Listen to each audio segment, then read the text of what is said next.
awesome to be home, coming off of about a 12-week streak of speaking at conferences all around the U.S. and glad to be home for a few days. So thanks for joining us. I know we have had a lot of feedback, a little overwhelmingly so, in the questions part of the registration form. So thank you all for your feedback there.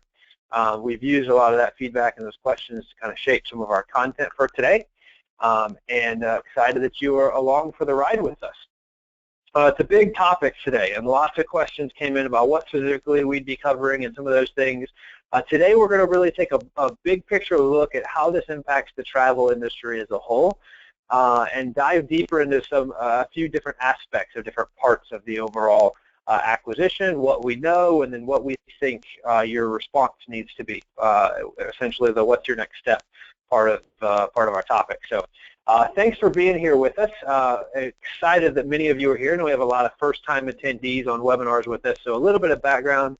Again, my name is Matt Barrow, founder of Q4Launch. We started 7 years ago and exclusively do marketing in the travel space. We have customers from Hong Kong to Napa Valley to the northwesternest most part of the United States up in Washington, and represent many different companies throughout the entire area. So lots of different people coming to our webinars, lots of different customers we represent, have a huge perspective on travel and what's going on as a whole. So definitely a lot going on there. And excited to share a lot of that with you today.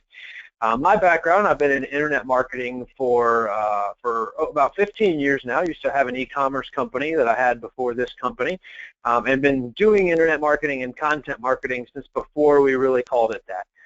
Was doing social media marketing back when it was really just a bunch of forums, before Facebook, before MySpace, and have been a part of that transition to what we now refer to as content marketing, and really love using that for so many different travel brands that we work with, vacation rental managers, bed and breakfast, boutique hotels that represent our customer base. So that's a little bit about us.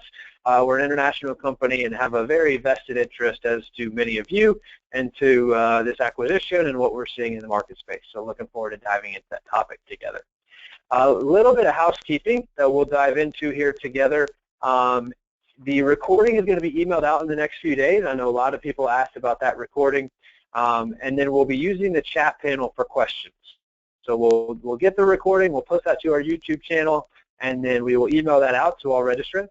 And then the chat panel will be used for questions. So if there's any Q&A at the end, you can use your chat panel to do that. Feel free to drop questions in there throughout our time together today, and then I will circle back to that at the end of the presentation. So we'll get that out of the way. And with that, let's dive in and see what we know about this acquisition so far. You've probably heard a lot of these things, but this is what we know. The acquisition was announced of the beginning of November, and it is still pending regulatory reviews, but it is expected to close in the first quarter of 2016. Nothing that we've seen has led us to believe there's going to be any problem with those regulatory reviews, anti-monopolistic type of reviews, things like that. One of the big things is with this acquisition that Expedia surpasses Airbnb and Booking.com as the largest lodging seller in terms of properties listed, which is a reported 1.5 million. Now, there's a lot of debate about that 1.5 million, a lot of discussion about where that number comes from and so forth. But from all the sources that we have found, HomeAway and Expedia reported it at that 1.5 million. We believe that to be a pretty accurate number. To put that in perspective, we also know no properties are created equal, right? There's no two listings that are created equal. So that's a factor from an overall revenue perspective. But to put that in perspective with the competition, which is really becoming three main competitors, Booking.com, which is owned by the Priceline Group, who owns Priceline.com amongst other brands, has 821,000 properties listed. And Airbnb reports to have 1.2 million properties listed. So a little debate there about those 1.2 million on Airbnb, on how they come to that number, but again, that's the number that most people believe that they have from a listing perspective. So as we kind of look at this, it's a consolidation at the top of the marketplace, and a major move on Expedia's part to become the largest lodging seller, which is a really big deal. And an area that Expedia and the Priceline Group have both been going after very aggressively, being the unique lodging, the short-term segment of the vacation rental space, the shared economy segment of the lodging space. Lots of different names for it, but a lot of people with the rise of Airbnb have been looking at this segment of the market and saying, what's going on here? And how do we become a part of this? It's the fastest growing segment of the lodging industry is what really is referred to as the sharing economy or the vacation rental segment of lodging. So a lot going on there, a lot of opportunity. We're going to dive into what some of those opportunities are a little bit later in the call or on our webinar today, and some opportunities we see for you all across different parts of the industry. We know we have a lot of bed and breakfast owners, a lot of boutique hotel owners, a lot of vacation rental managers, a lot of employees of these different companies on the webinar today as well. So we're going to kind of look at it from everybody's perspective.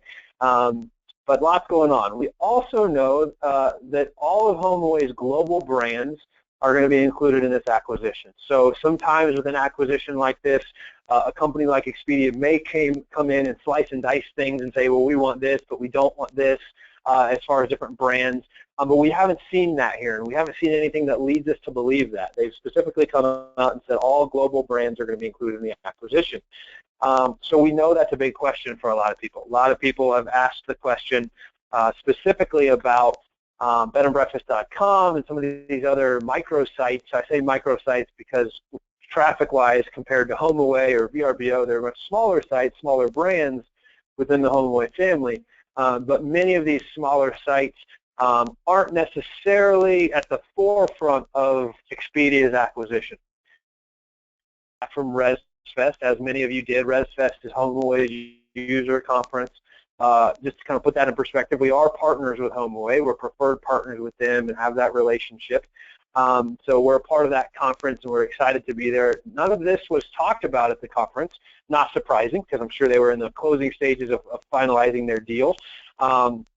Also not surprising, Brian Sharples didn't have a huge presence there. I'm sure he was busy working on this acquisition, but a good conference. None of this was talked about, but it was something we've all been talking about for years. Who is going to buy HomeAway? I mean, it's been the question on a lot of people's minds for quite some time. So it's interesting to see Expedia, of course, being one of the top players in that mix, come to the table to actually make that acquisition.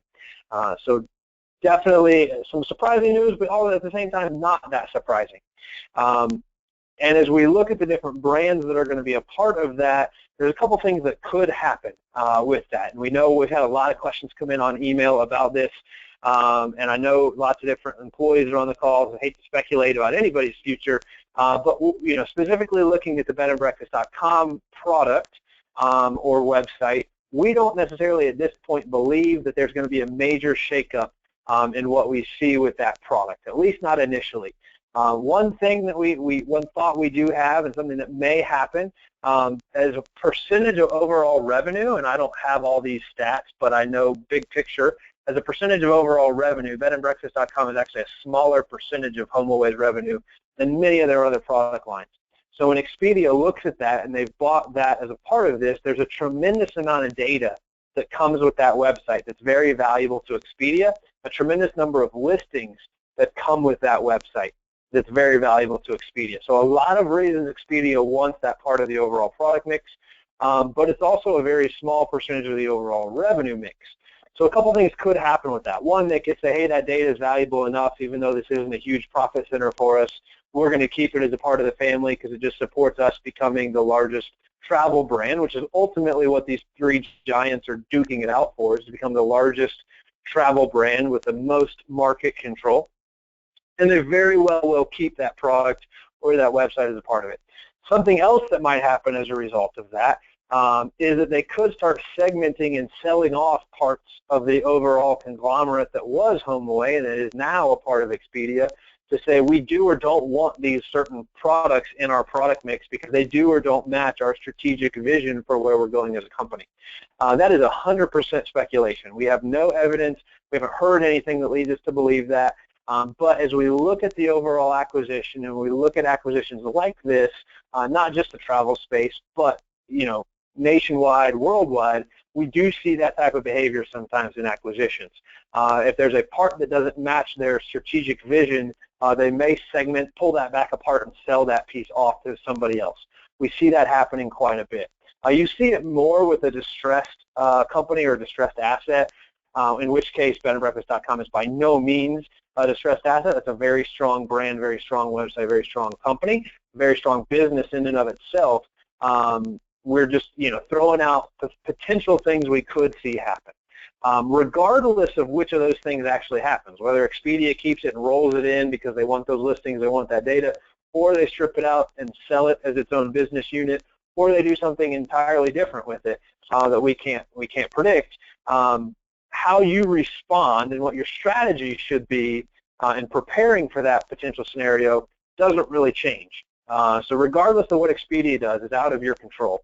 But regardless of that, your strategy, your response doesn't necessarily need to change as you move into it. And we're going to talk about how you respond really in the second half of our webinar. So hold steady for that. But wanted to talk about that because we have had a lot of emails, a lot of questions about that. And then the last thing there on the sheet, something we all know, is that HomeAway will introduce a 6% traveler fee in mid-2016, much like Airbnb's fee to travelers, that booking fee that they charge, which is interesting because they're adding that revenue potential to the other side of the transaction. So they're getting revenue from the vacation rental owners or the managers, depending on if it's privately or managed by a company. But then they're adding that fee on the traveler side. And this announcement actually came from HomeAway about this. So that tells us that this is the announcement came at the same time, but came from HomeAway, not from Expedia. So what that tells us is that this is probably a push Expedia is making because when that fee is added on the traveler side, it will dramatically increase the amount of revenue that HomeAway is seeing, but it won't increase their expenses all that much, so it will drive extreme levels of profitability growth for the brand as a whole, something that Expedia, of course, wants and makes a good acquisition for Expedia to be able to increase profitability of the company that they're buying. But it also means if this acquisition falls apart through regulatory reviews or something else in the first quarter of the year, that probably won't change. We probably won't see them pull back on that traveler fee because it's been announced through the HomeAway brand. So just a little bit of nuances when we see communications like that and who they're coming from and how it's phrased and how it's staged. Really trying to look at that and unpack that and help you understand what does that mean from that perspective. And the other thing we know is that the HomeAway board of directors supported this unanimously. So they all voted for it. Everybody was on board with this acquisition. So no dissension there, which is good to have all of your board of directors on board with the future of the company. And when you've got an acquisition to the tune of $3.9 billion, that's some pretty strong motivation to get everybody on board. And you can bet all of that board of directors are heavy, heavy shareholders as well in the company. So definitely a vested interest in making sure what's best for HomeAway's shareholders, because at the end of the day, that's what HomeAway is doing, and that's what their board of directors is tasked to do, make decisions that are in the best interest of their shareholders, not necessarily their customers, not necessarily the customer on the property side of it, the vacation rental manager, the bed and breakfast, the boutique hotel, who's listed on one of their many sites, but ultimately what's in the best interest of the shareholder, which is often not necessarily in the best interest of the true customer. So then I know that's why a lot of people have a lot of angst and a lot of concern about this acquisition, but something definitely to take a look at. So let's keep moving. I know that was a lot of information. We dove into some kind of corporate language and so forth there, but let's keep moving along here and dive in. We've got a lot to cover. According to Evercore, we also know that the vacation rental industry is estimated to be $100 billion. And that all major players combined, Airbnb, Expedia, the Priceline Group, which we refer to as Booking.com here, their most public, the largest brand, have only reached an estimated 1/5 of this market. So those three major players and everybody else who's playing have really only reached $20 billion of what is believed to be a $100 billion industry. And when we say vacation rental, we're really talking about this unique lodging segment, this shared lodging segment, which anybody who is touched by this HomeAway brand, you're a part of that. You're a part of that segment, really. We also know and have found through research that only 1/3 of vacation rental managers are currently professionally managed. So as you're thinking about that, we know a lot of vacation rental management companies are looking to grow the number of properties they have. That means roughly 2/3 of vacation rentals that are out there are not being professionally managed. So opportunity there to grow that part of your business.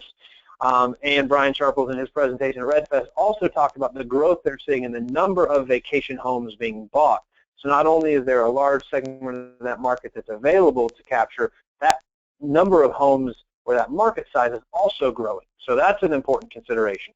So all of that ultimately means that there are huge growth opportunities for companies that are poised to take advantage of them, i.e. companies that have a plan to take advantage of those things.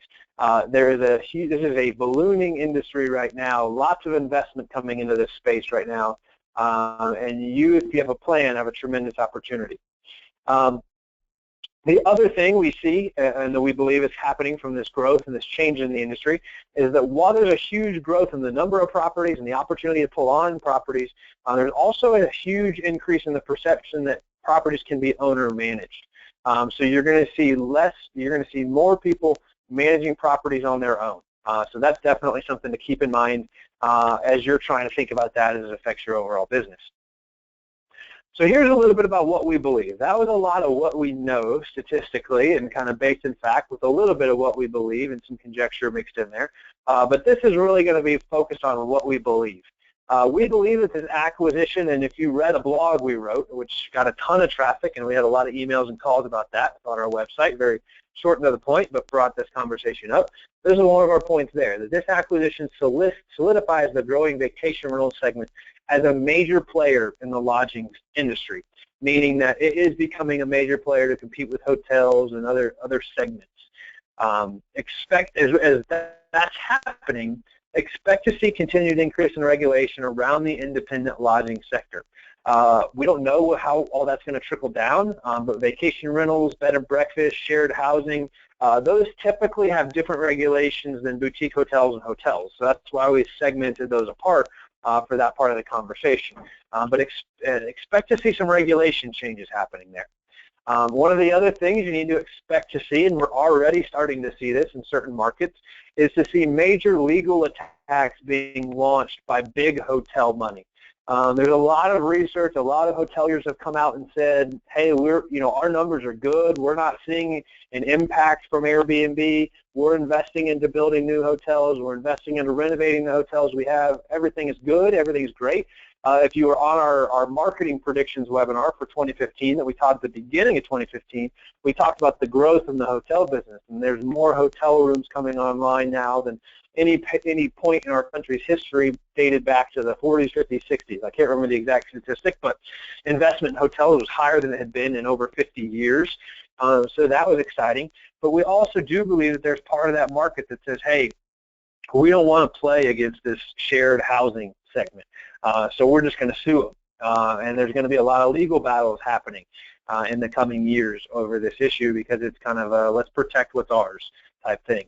And as the unique and independent side of that industry grows, they don't have the same money behind them that a Marriott or a Hilton or somebody like that would have to be able to go after some of these legal battles.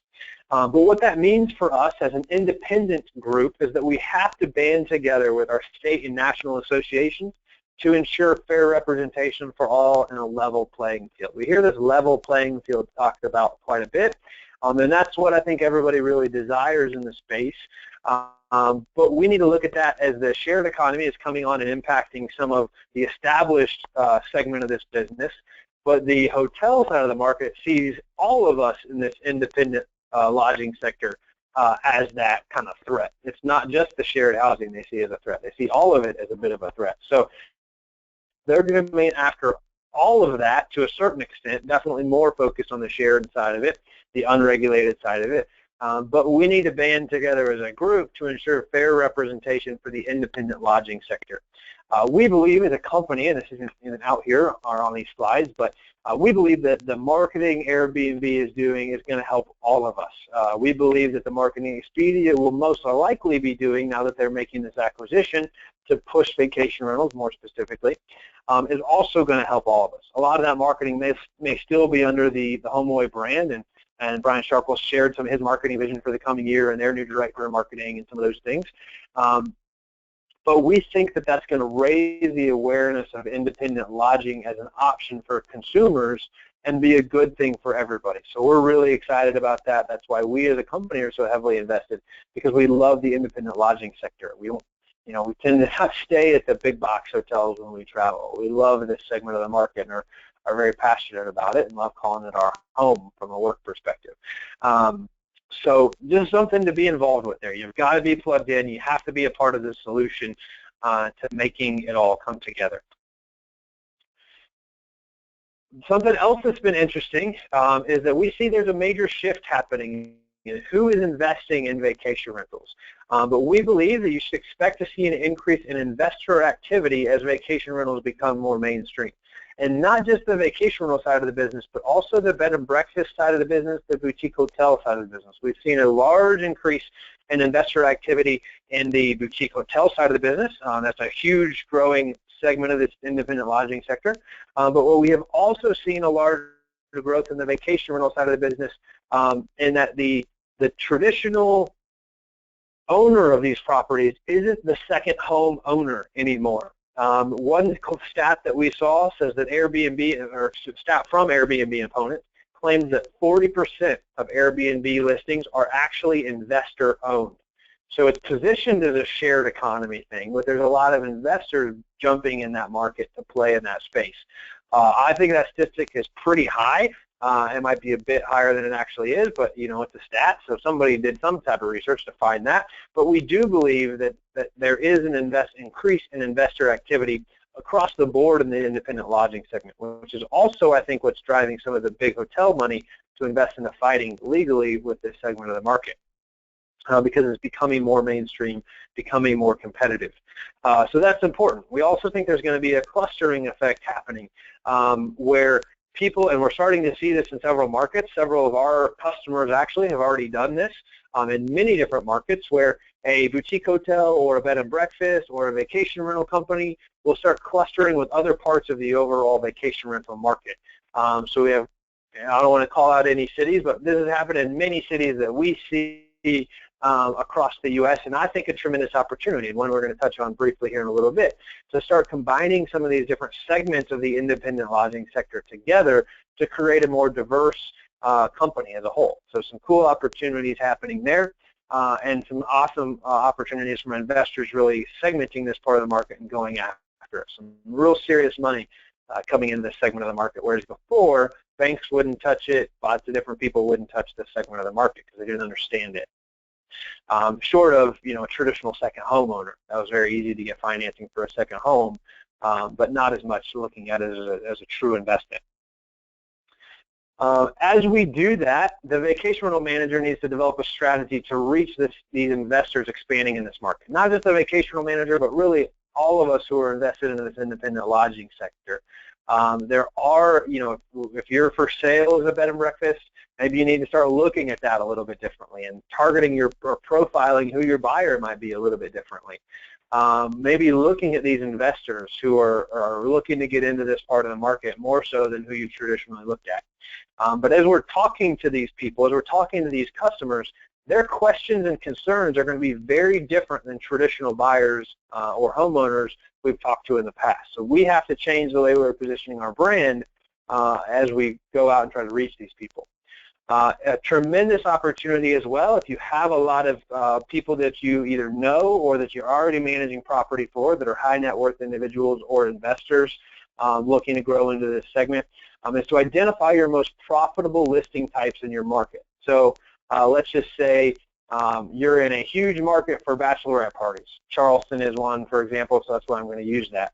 You might say there's a shortage of people shortage of units that could sleep 10 plus people, 10, 12, 14 people. So I'm going to do the research and figure out what are the homes that could sleep 10, 12, 14 people comfortably, run some financial forecasts on that, and then go to, and we know a lot of vacation rental companies also have real estate companies, go to your database of homeowners and say, hey, we need more homes like this, and this is what our pro forma looks like. We believe if you bought a home that looked like this, it's 3,000 square feet, it has this many bedrooms, it has this many beds, it's got all these characteristics, that it would cost you about X, your mortgage would be about X, your rent role for the year would be about X, and your return on your investment would be this percentage. And putting that together to get people interested in investing into this type of opportunity, and then going to your database with specific listings that match those criteria is a tremendous opportunity, one, to sell homes if you have a real estate arm attached to your company, to sell your business if you're, have a boutique hotel or a bed and breakfast you're looking to sell and trying to profile it to that specific type of investor. But a tremendous opportunity to sell those, but then also pull that on from a management perspective and actually be able to manage that. There are a lot of hotel management companies, but we think there's going to be a rise in the overall bringing together assets and then having kind of cohesive management across the board as well. So we think if you really dive in deep to the investor side of this, there's going to be a tremendous amount of growth in the coming months or the coming years, and you've got to really think about where you want your company to fit into all of that if you do want to be a part of that growth in this segment of the market. Some of the other opportunity that we see, specifically looking at boutique hotels and bed and breakfast, and I referenced this earlier, and since some of our customers are actually already doing this, some of the more forward-thinking ones, but is to acquire neighboring homes, cottages, or cabins that enables you to expand your accommodations type. It really enables you to reach a segment of the travel market you can't reach right now, which is a really cool opportunity to reach these different segments of the travel. If you're operating a boutique hotel and you're renting, rooms that house 2 or 4 people, you're not really a good fit for that bachelor party that has 12 people that I talked about earlier. They want that shared space. They want those things. But if you buy a neighboring home or cottages, cabins, whatever that is in your area, you open up your opportunities. You open up the different segments or the different accommodation types you have, and tremendous opportunity to grow your business through that. And the great part about it is you already have a lot of operational efficiencies figured out. You already have a front desk. You already have housekeeping. You already have a lot of the regulation stuff and the business license stuff and all the taxes and all. You already figured all that out. Now it's really just a matter of putting more, creating more supply, and then driving the demand to take advantage of that supply that you have, meaning more rooms, more accommodations, more houses, and driving supply into those.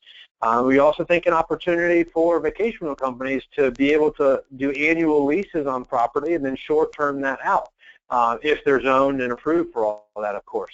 So a lot of people just don't want to mess with the short-term thing, but they would rent it out and let you then short-term it.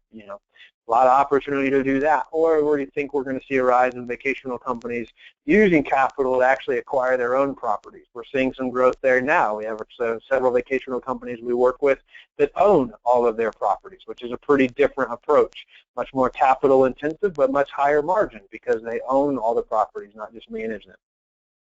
And they can do a lot with them and get more aggressive. So lots of changes we see happening in the space and lots of opportunities for those poised to take advantage of them. So what do you do now?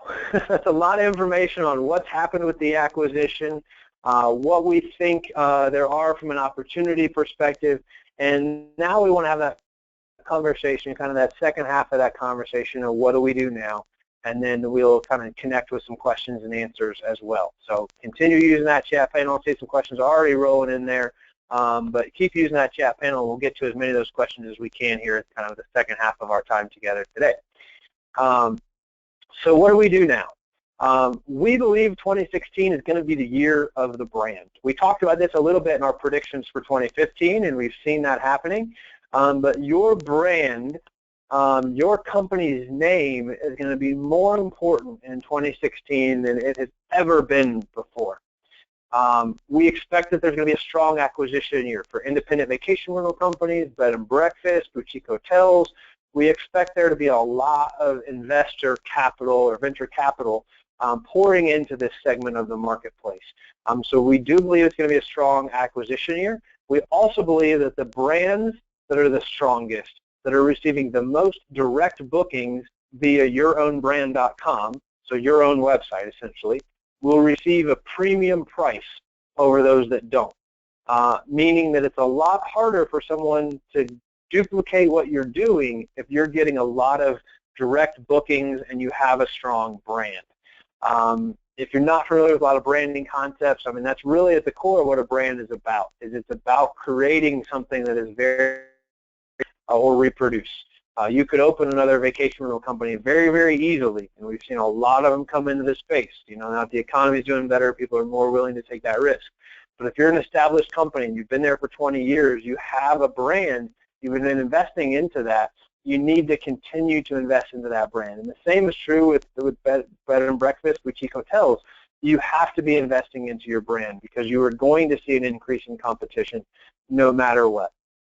So as you're thinking about that, this is going to be the year of the brand. If you haven't gotten serious up to this point about investing in your own brand and you've been reliant on third-party distribution, be that bedandbreakfast.com or the GDS or the OTAs or VRBO.com or HomeAway.com or Airbnb or any of these third-party websites, anywhere you get bookings that's not your own website, for us as a third-party site, if you're heavily reliant on those sites for your business is absolutely at risk in 2016, and you need to transition the way you're thinking about investing into marketing from feeding the coffers of those third parties and enabling them to spend all the money to build their own brand, to being able to invest in your own brand and your own marketing that will drive growth for you.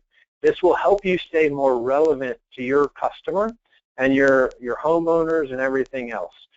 If all you are from a marketing perspective is listing properties on third-party distribution, anybody can do that. You have no competitive advantage if that's your marketing strategy. And if you have no competitive advantage, you should be expecting that property owners will be leaving you to either go with a competitor who is more aggressive, or they'll be deciding, because of that increased perception of the ease of managing it yourself, which is a product of the Airbnb rise, or you'll see them opting to do that now instead of hiring somebody else. Or you'll see them deciding to open their own company because of the increased opportunity in the space. So lots of potential negative ramifications if you're not investing into having your own brand and solidifying that. And that's where I was talking earlier when I made the comment about no matter what Expedia does with the different brands that make up HomeAway, your response doesn't change. We believe that your response is to strengthen your company's position in your marketplace. You don't need to worry about bringing in traffic for every city name across the world like HomeAway has to. All you need to be worried about is being the best bed and breakfast, vacation rental management company, boutique hotel in your destination. And you need to be focused on winning that battle and making sure that you're relevant and you're being found, because you can do things because you're hyper-local focused. That's the only destination you're worried about. You can do things in your market Expedia, HomeAway, VRBO, Airbnb can never do. They can do things on an international level you can never do, but who cares? Because you're not worried about an international travel level. You're focused on people who are coming to your destination, finding you, and booking with you. And you can outmarket them in your own destination if you have a plan to do that, if you're investing into building your brand.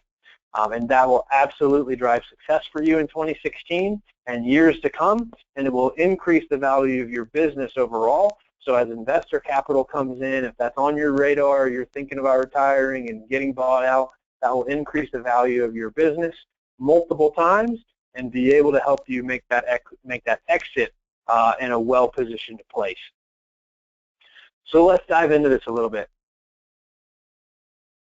Forgot I had that slide there. You also have a choice this year of losing market share or investing in building your own brand. I kind of just hit on that, but forgot that that we did a nice little slide for that. So it just kind of reinforces that point.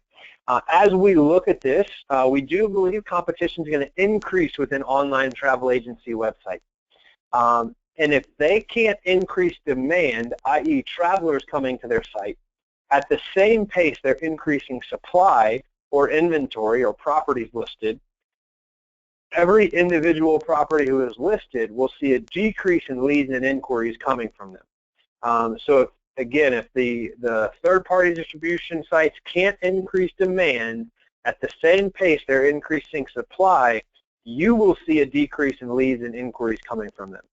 They are very focused on growing the supply side of their business. I would say they're more focused on growing the supply side of their business than they are growing the demand side of their business. which means you as a member of the supply side, i.e. your inventory is listed there, your property is listed there. We're using some more general business terms here to kind of define what we're talking about, but as being a part of the supply side, you could suffer if they're not investing in the demand side, because the number of listings there is growing significantly. And the way they're ranking those listings is changing, and it's kind of upsetting the apple cart all over the place. So again, just reinforces that opportunity or that point to say, even if you are successful with your strategy in 2015, if the majority of it's coming from third-party distribution, there is a good chance you will see a decrease in activity from that because of the increase in supply in 2016. So it's all about building your brand. You absolutely have to be investing in that and carving out a significant part of your marketing budget to do that. Having a plan to slow down your investment in third-party distribution and increase your investment in your own brand, because that's what's going to drive a greater return on investment for you in the long run. So let's look at how we do that. I mean, it really comes down to being actively engaged in branded marketing. Now, when I say branded marketing, what I'm talking about is doing marketing that has your name on it. So when you get emails from us, Q4Launch is the brand on that marketing. Most of us, if you're doing third-party distribution, every piece of marketing that goes out with your properties listed in it has the HomeAway or the VRBO or the Airbnb brand on it. It's not your brand, it's their brand. And every time you link to that listing, you're linking to them and you're supporting their brand. Every time you promote a link that goes back to one of those websites, and anything you're doing from a marketing perspective, you're becoming a part of their marketing team as opposed to being your own marketing team to build your brand. So you've got to ask yourself that question: am I actively engaged in branded marketing? And we're going to dive in a little bit. We don't have a ton of time. We're going to dive in a little bit to some of what we see being the most successful from an overall branded marketing perspective, and ask some questions. The first is, you have a market-leading website. This is a website we developed for one of our international customers doing business all over the world. But do you have a market-leading website? When you're looking at your destination, would you say your website is one of the best in your market? Your website is the hub of everything you're going to do from a marketing perspective, so it better be market-leading. Otherwise, you're going to lose out to competition. You've got to have a lot of thoughtful design built into that overall website experience for your customers. Are you on the first page of Google for your most important keywords? Seaside Vacations here is on the first page. It has been for a long time for North Myrtle Beach condo rentals. Very competitive keyword, but that keyword drives a ton of business for this customer. You've absolutely got to be in the mix for these keywords. Tremendous opportunity here to be able to do that and succeed in this space. I'm not going to dive into this. Everybody gets it. They understand what it's about, but you've got to have that as a part of your strategy and make sure that your overall marketing strategy is accounting for that, and that your overall traffic is increasing from that perspective. So you really got to make sure you've got a plan to do that this year, headed into 2016. And then, are you reaching travelers with twice monthly email marketing? We've got a lot of resources around how to do these things well. Can't spend a ton of time on each one independently. You can find some resources on our blog as well as our YouTube channel. But as we look at branded marketing, the email marketing is the highest ROI of any marketing medium, but it's the most underutilized marketing medium of any of them. So let me repeat that. Email marketing has the highest ROI, but is the most underutilized by companies, which is the exact opposite of the way it should be. If it has the highest ROI, it should be the most widely used. But it's just not. And there's a lot of misconceptions around email, and there's a lot of reasons people don't use it well. But we do a ton of analytics analysis for people all over the world who are and aren't our customers. The ones that aren't our customers, when we do those analytics analysis, we'll see a spike or two in traffic. I was just doing one yesterday, and they had 3 spikes in traffic in 2014. But in 2015, there were none. And I said, hey, why are those spikes gone? They said, well, we stopped doing email marketing. And I was like, oh, geez. And I wish that story was isolated, but so many of us stopped doing email marketing for one reason or another. But I'm here to tell you, we're sending millions of emails a month as a company, and consistently it provides the highest ROI of any marketing medium out there. On the flip side, Expedia provides the lowest ROI, for proportionally it's where people invest the most amount of time. So to pull that contrast, email should be where you spend the most amount of time or invested the most at least, not necessarily dollars-wise, but it's going to provide the highest ROI. And then the flip side, social media tends to be where people invest the most amount of time, but yet it has the lowest ROI. And I think that's because it's the easiest medium. Now, we're going to talk about social media in a minute. But as you're looking at building your brand in 2016, you've got to be invested into email marketing, and you have to have a strategy to grow your email marketing database on a consistent basis. And that's a really important piece of your overall email marketing strategy. Send great email, but also have a strategy to grow that list. You've got to make sure that travelers are discovering you via your weekly blog posts as well, and asking yourself that question. Are travelers discovering you via your weekly blog posts? If the answer is no, for a couple reasons. One, you're not posting blogs weekly, or two, you're posting but people aren't discovering you that way, and more likely you just don't know because you're not in your analytics really analyzing that. You need to make a change. Blogging is a tremendous way to drive shoulder and off-season business. There is a lot of travel happening in shoulder season and off-season. There's just not as much as happening in peak season. So you have to get more creative about how you reach those people. This is an example for one of our customers just outside of Asheville, North Carolina. But we wrote this blog, celebrate this New Year's Eve in Asheville, North Carolina. They do a big New Year's Eve event, brings in a lot of people, a lot of revenue. So people that are looking to take an Asheville New Year's Eve vacation are discovering the Orchard Inn via that search. When they knew they wanted to go there, they weren't quite sure what they wanted to do. Now they find out this awesome gala the Orchard Inn is having, and it's a tremendous opportunity for them to discover that property and ultimately, hopefully, make a booking with that property. Use that same strategy for them in 2014 and sold out their end of the year New Year's Eve gala. Tremendous success. And we can share case study after case study after case study of how blogging is working to do that, but you have to have a specific part of your strategy to do that. Write the blog posts, publish them on a weekly basis, analyze if it's working or not, tweak it if it's not, and do more of it if it is, and go through all that to really understand it. It's incredibly time-consuming, and it takes a lot to succeed in that space. But if you do, you will absolutely get a return on that investment. Be happy to show you more case studies on that. But you've got to be, that has to be a part of your 2016 branded marketing strategy. I talked about not investing a ton into social media. It's got the lowest ROI, but you still need to have a presence. If somebody sees you haven't posted 6 months to your social media page, which is all too frequent, they're going to question if you're even still in business. They're definitely going to, especially as we're reaching millennials are going to question your authenticity and your relevance if you're not updating those platforms. So you have to have a plan to grow your following and keep people up to date with what's going on in your area. It's a tremendous tool to reach people and share the story about what's happening in your destination, what's happening in your area.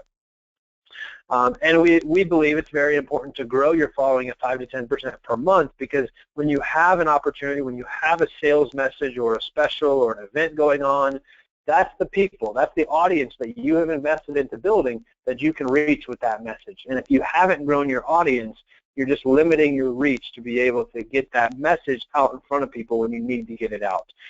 So we set an expectation for our customers that they grow at 5 to 10% per month. The industry, to put that in perspective, grows at about 10 to 12% per year. So we're setting a much more aggressive goal, but it is absolutely attainable. And I have a little screenshot there of somebody in the last year who've taken from 5,000 fans to almost 14,000 fans in their social media following. So tremendous opportunity. You can absolutely do it, but it just takes having a specific strategy. And as you're planning your 2016 strategy, know the role that it needs to play. Know that it shouldn't be the majority of your overall strategy. It should just be a piece of it, and most likely a smaller piece of it than many of the other things. And then you've got to really be thinking about, as you're building your brand, as you're doing all of this marketing, how are you going to measure the effectiveness of it? We set the expectation and have the expectation that our website traffic should be growing at 20% plus year over year. So 20% or more year over year. We create a lot of custom dashboards and do a lot to track that performance.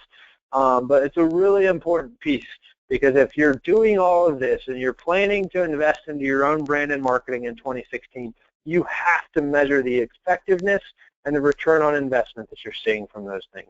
Otherwise, you have no idea what's working, what's not. You have to do it more than just overall traffic. You have to break that down more granularly and look at the different types of marketing you're doing, looking at your social strategy, looking at your email strategy, looking at your blogging strategy, and understanding how are those things contributing to your overall return on investment. Really important piece of this whole picture that we're talking about of building your brand and marketing. And the only way to measure the effectiveness of it, we're going to teach a webinar next week on how to develop your 2016 marketing strategy. So we're going to dive deeper into these subjects.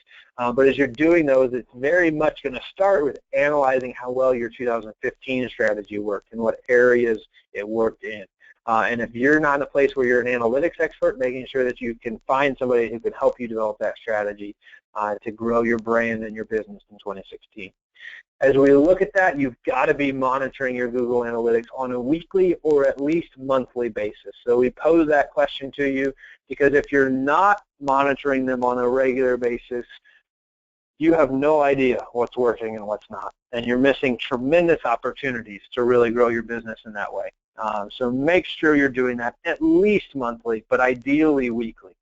We have multiple rhythms that we do. One is a daily check where we check every customer's analytics every single day because we want to spot problems before they get out there and they go on for longer. And then a more in-depth check weekly, and then even more in-depth check monthly.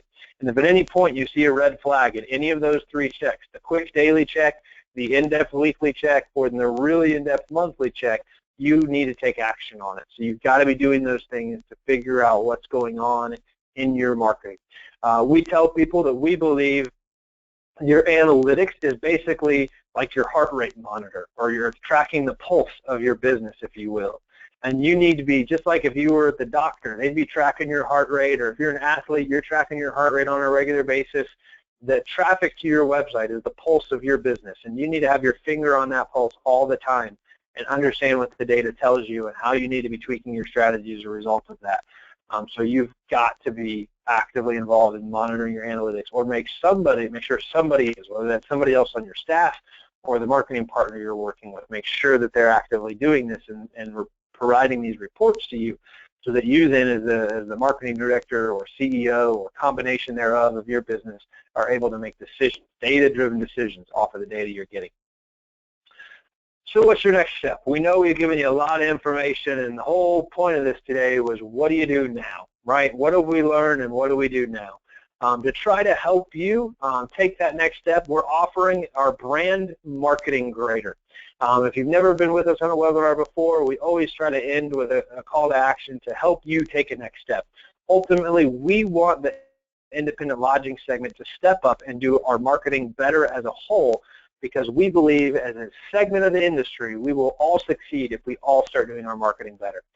So if you start doing your marketing better, you will benefit everybody else in the segment. And that's why we give away so much education, so much content through our blog, so much content through webinars, and these free consultations, if you will, for lack of a better word, at the end of most of our webinars. So if you've done a marketing grader with us before, it's going to be similar to that, but a little bit different, with more of a focus on how you're building some of that brand.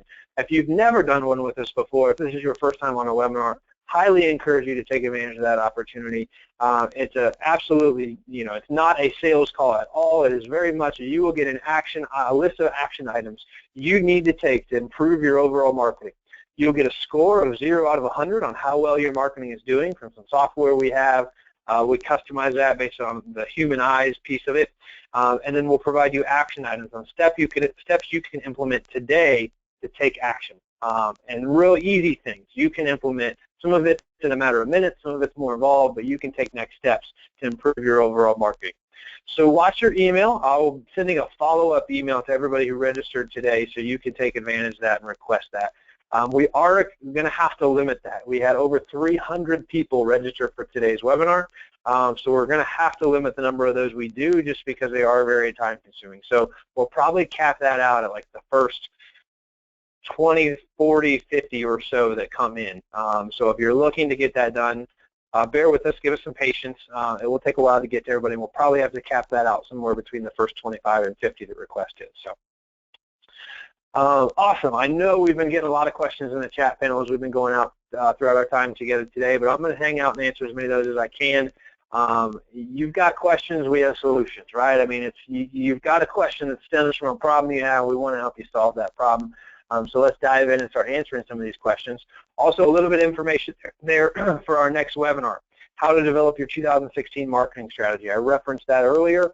That's going to be next Tuesday, a week from today, December 8th, 11 a.m. Pacific time, 12 p.m. Mountain time, 2 p.m. Eastern time. So you'll get an invitation from us to attend that webinar as well, so keep an eye out for that. And we'll be diving deeper into how to develop that 2016 strategy at that time. So awesome. Let me jump in here to the chat panel and see if we can get some of these questions answered for you all. Awesome. Question here from John. Assuming that what the hotels say is true and they are not being hurt by Airbnb, et cetera, who is being squeezed? It has to be the smaller B&Bs. I don't know, John. You know, it's a tough question. I mean, we're seeing a lot of growth in the bed and breakfast markets that we're working in. So I don't know that they're necessarily being squeezed. I think, honestly, everybody is getting it a little bit, but I think what's really happening is that the segment of the market is growing as a whole. So let's say your individual destination does $50 million a year of travel lodging business. And you've got a $500,000 piece of that. If that goes up to $60 million because more people are traveling and going to the independent part of the lodging business, more people are responding to those messages, it could be that your $500,000 stays $500,000, but that the Airbnb or the sharing economy segment grows by that growth in the overall business. That's very destination specific possibility, and it's an option, and we think that's really what's happening, is that we're seeing growth across our segment of the industry more than just that individual getting squeezed. So I hope that answers your question there, John, and helpful for you. A question from Peter. Do you anticipate any consolidation, for example, in where guests go to book, i.e. one web page, multiple choices, or do you see each brand continuing to operate separately from a day-to-day point of view? Great question, Peter. I think that that's really what the third-party distribution and the online travel agencies are pushing, is that consolidation from a booking perspective. And we're seeing that by these companies buying each other, right? So we know that is happening. But I believe we will also continue to see everyone getting bookings directly through their website.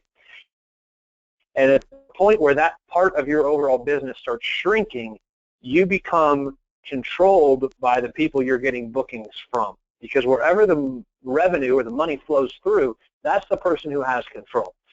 So if you're seeing a shift that you're getting less and less business directly and more business from the third-party OTAs, you're losing your competitive advantage, you're losing your relevance as a business, and you're losing your value as a business. It's much easier for someone to come in and compete with you, because all they have to do is put a listing up on that site, and all of a sudden they're equal with you, regardless of the fact you've been doing this for years and are very successful. So definite risk there if you're relying on that. Hopefully that answers your question.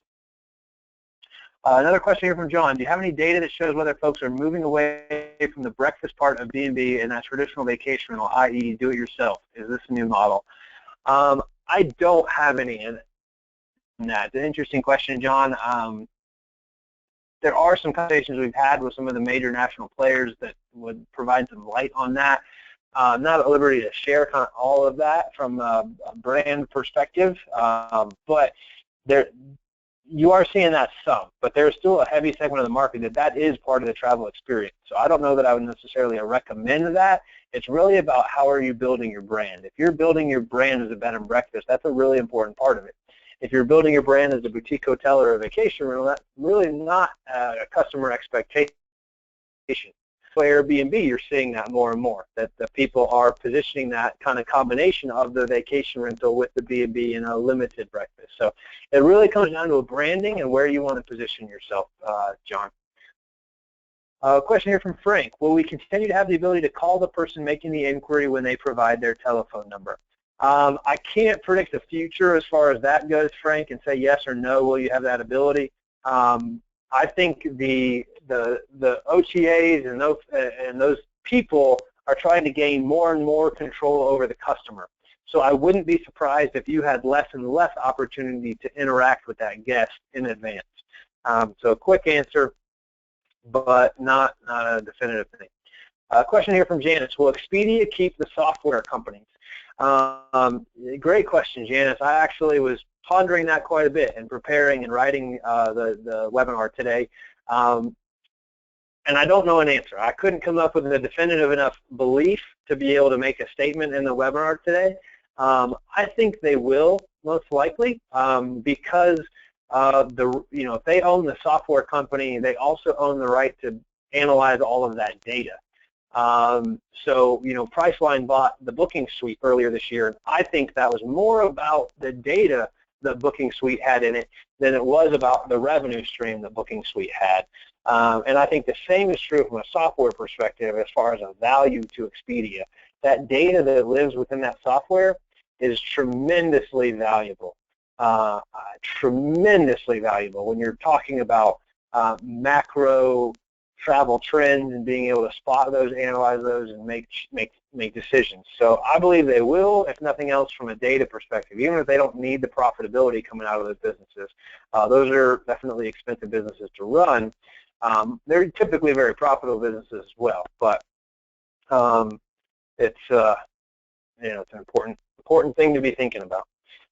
Question here from John. If brand is so important, then why would I want to get lost in the Airbnb world, i.e., shouldn't I be more interested in, he names a couple other sites like Registry, Diamond Collection. I just don't believe that the market can understand millions of different brands. The market is already understanding millions of different brands. They're, they're of different strength, but they all have their own place. So, that's a deeper question. I can't really dive into that one too much, but it's definitely a deeper question in looking at where your brand might play into the overall thing. And your brand is never going to compete at the level or place that a HomeAway style brand will. Probably won't ever become a household name, but that's a whole different goal. Question here from Janet. With the online booking agreement with HomeAway, it includes clauses that allow them to audit your renter's contact info. If a match in emails happens, they can bill you for the booking fee and the pay per booking. Most guests send in emails from several sources, and the booking usually happens directly through our website on the phone. So my question is, what are your thoughts about signing up for the online booking through HomeAway that connects to your company's reservation system? I am honestly, Janice, not familiar with that specific clause, so I don't want to dive too deep into that specific question, but would be happy to connect with you one-on-one. My contact information is on the screen there, and would be happy to connect with you on that. Question here from Charles. There was no mention of reputation management. You're right, Charles, there wasn't. We only had so much time together today. We teach whole separate webinars on reputation management, and would encourage you to check one of those out.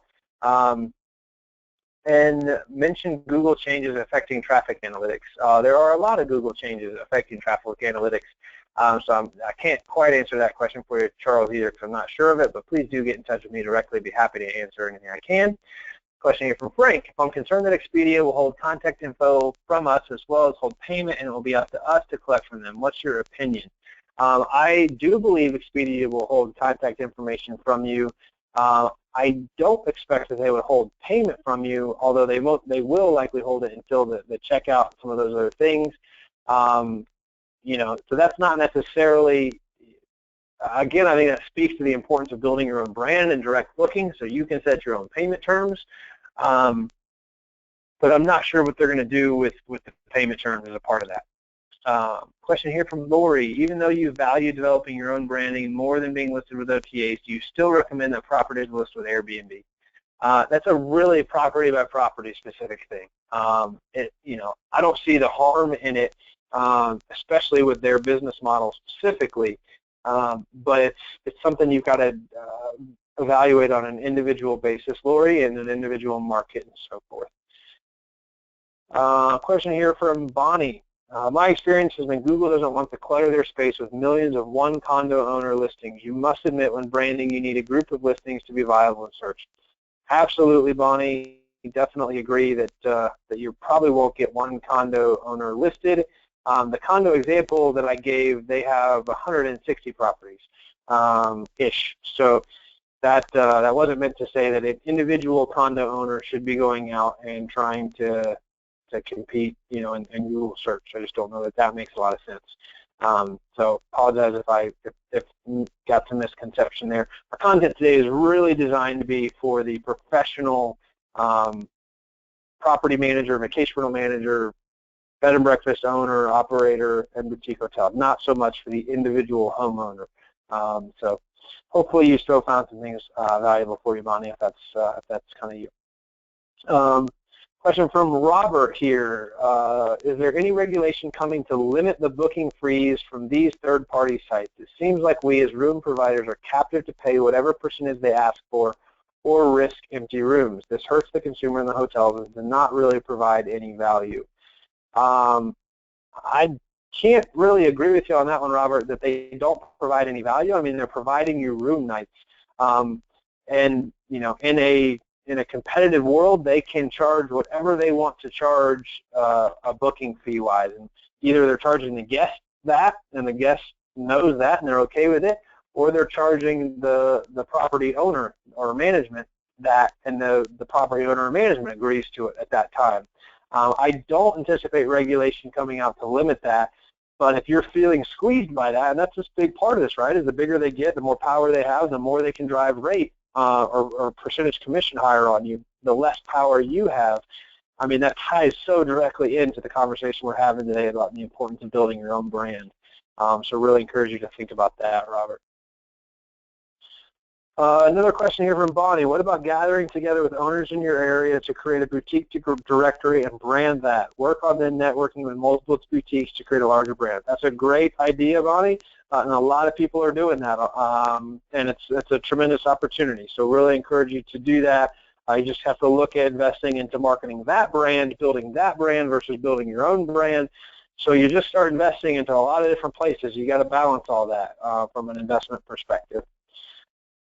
Another question here, do you suggest being on as many sites as possible, Airbnb, HomeAway, TripAdvisor, or etc., or just sticking with your own websites?